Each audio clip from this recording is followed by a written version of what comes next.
अगर ये video viral हो गया तो बहुत लोगों की नींद उड़ जाएगी। एक मुख्यमंत्री, एक कैदी संत और एक ऐसा बयान जिसे आपने जानबूझकर नहीं सुना। योगी आदित्यनाथ, संत रामपाल। आज जो आप सुनने वाले हैं वो न्यूज चैनलों ने नहीं दिखाया, क्योंकि अगर दिखा दिया होता तो कहानी पलट जाती। जरा सोचिए, जब पूरा देश एक ही आदमी को अपराधी कह रहा हो और उसी समय एक बड़ा नेता कहे बिना सुने सजा देना न्याय नहीं होता, तो सवाल उठता है फिर चुप्पी क्यों? और सबसे खतरनाक सवाल, किसके इशारे पर? रुकिए, क्योंकि अब जो आएगा वो आपको बेचैन कर देगा। साल 2014, बरवाला, हरियाणा। चारों तरफ पुलिस, लाठी, आंसू गैस और टीवी पर एक ही लाइन, संत रामपाल कानून से भाग रहा है।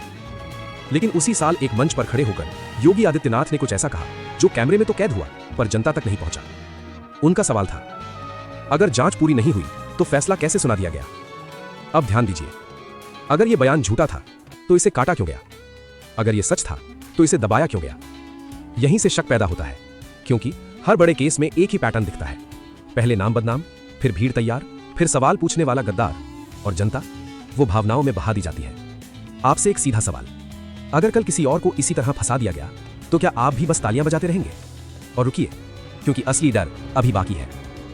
बरवाला कांड के बाद टीवी चैनल चुप हो गए, नेता आगे बढ़ गए और फाइलें अचानक भारी हो गई।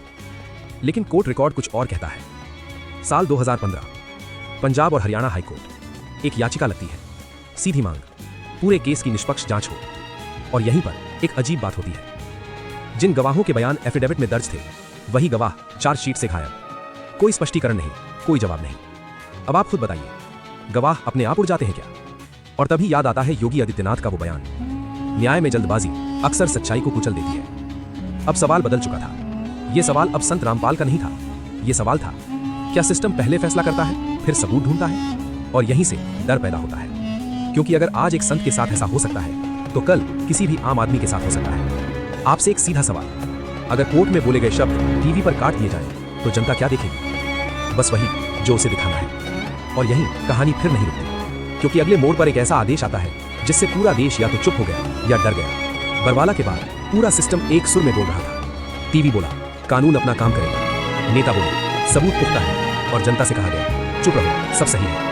लेकिन उसी समय पीछे पीछे एक और खेल चल रहा था। एफआईआर की टाइमलाइन, गवाहों के बयान, पोस्टमार्टम रिपोर्ट की तारीख, सब कुछ एक दूसरे से मेल नहीं खा रहा था। अब सवाल उठता है, अगर केस इतना साफ था तो तारीखें क्यों उल्टी पुल्टी थी? और तभी एक पुराना वीडियो फिर याद आता है। योगी आदित्यनाथ, भीड़ के सामने सीधा सवाल, जब तक सच्चाई सामने ना आ जाए तब तक किसी को दोषी कहना पाप है। अब सोचिए, अगर ये बात गलत थी तो योगी से कभी सवाल क्यों नहीं पूछा गया? और अगर ये बात सही थी तो इसे जनता से क्यों छुपाया गया? यहीं से हम बनाम वो की रेखा खिंच जाती है। एक तरफ सिस्टम, सत्ता, मीडिया, दूसरी तरफ सवाल पूछने वाले। और इतिहास गवाह है, सिस्टम को सवाल पसंद नहीं। आपसे सीधा सवाल, अगर सच्चाई इतनी मजबूत है तो डर किस बात का? क्यों हर बार गुस्सा दिखाने वालों को देशद्रोही बना दिया जाता है?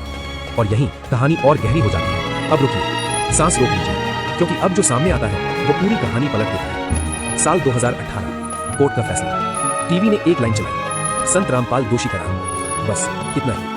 लेकिन फैसले की पूरी कॉपी किसी ने नहीं पढ़ी। क्यों? क्योंकि उसी फैसले के अंदर एक लाइन छुपी थी। मामले में कई तथ्य पहले ही चरण में स्पष्ट नहीं किए जा सके। अब सोचिए, अगर तथ्य स्पष्ट नहीं थे तो फैसला इतना पक्का कैसे? यहीं पर पुराना बयान फिर गूंजता है। योगी आदित्यनाथ, अधूरा सच सबसे बड़ा झूठ होता है। अब यह बयान एक राय नहीं लगता, ये एक चेतावनी लगती है, क्योंकि अधूरा सच टीवी पर दिखाया गया, पूरा सच फाइलों में दफन कर दिया गया। और सबसे खतरनाक बात, इस पर कोई बहस नहीं हुई, कोई जांच नहीं बैठी, कोई सवाल नहीं पूछा गया, क्योंकि सवाल असुविधाजनक थे और असुविधाजनक सवाल हमेशा दबा दिए जाते हैं। पर रुकिए, अभी खत्म नहीं हुआ।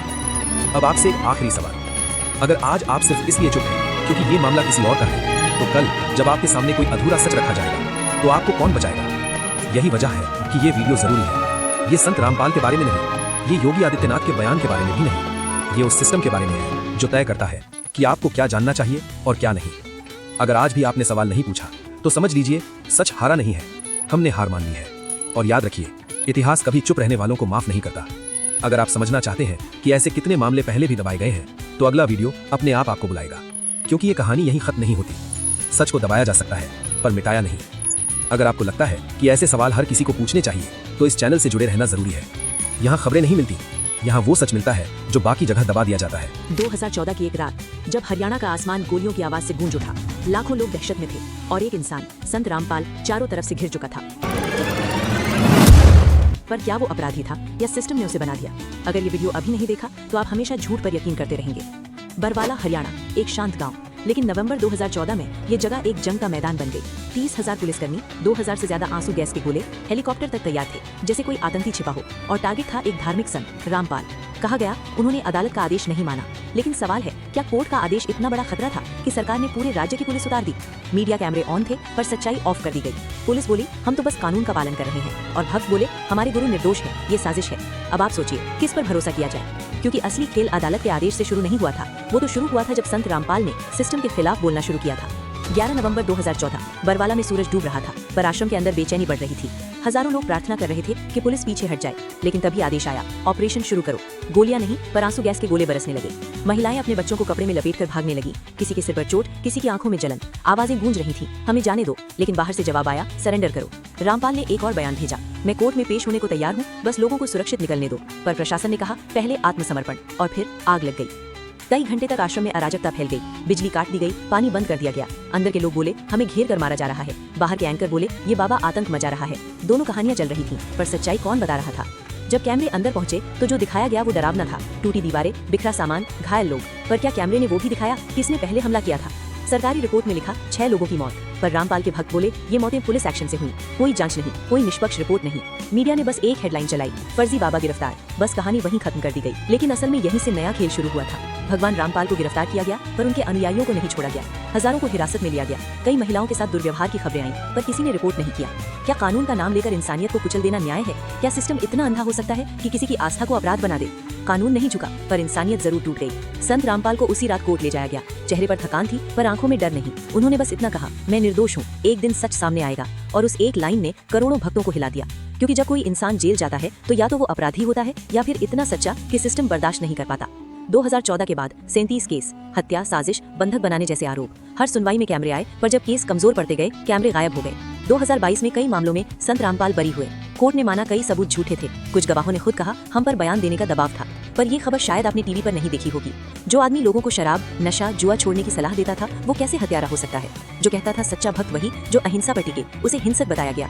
क्या ये सजा थी सिस्टम से सवाल पूछने की? क्योंकि रामपाल ने बार बार कहा सच्चा धर्म वो नहीं जो राजनीति से जुड़ जाए, और शायद यही लाइन सत्ता को चुप गई। आज संत रामपाल जेल में है, लेकिन उनकी किताबें, उनके प्रवचन इंटरनेट पर लाखों लोगों तक पहुंच चुके हैं। जो कभी मीडिया ने दबा दिया था, अब सोशल मीडिया पर जिंदा है। लोग कह रहे हैं हमें देर से समझ आया, पर गुरु निर्दोष है। उनके अनुयायी दिन रात प्रचार करते हैं, सिर्फ एक वाक्य लेकर, सच को दबाया जा सकता है, मिटाया नहीं। 2014 की वो रात शायद भारत के इतिहास में दर्ज सबसे अंधेरी रात थी, जहां पुलिस, राजनीति और मीडिया तीनों एक लाइन पर खड़े थे, और दूसरी तरफ एक आदमी अकेला। उसने हिंसा नहीं की, लेकिन उसे हिंसक बताया गया। उसने धर्म नहीं बेचा, इसलिए उसे धोखेबाज कहा गया। वो बस चाहता था कि लोग किताब से नहीं, सत्य से जुड़े।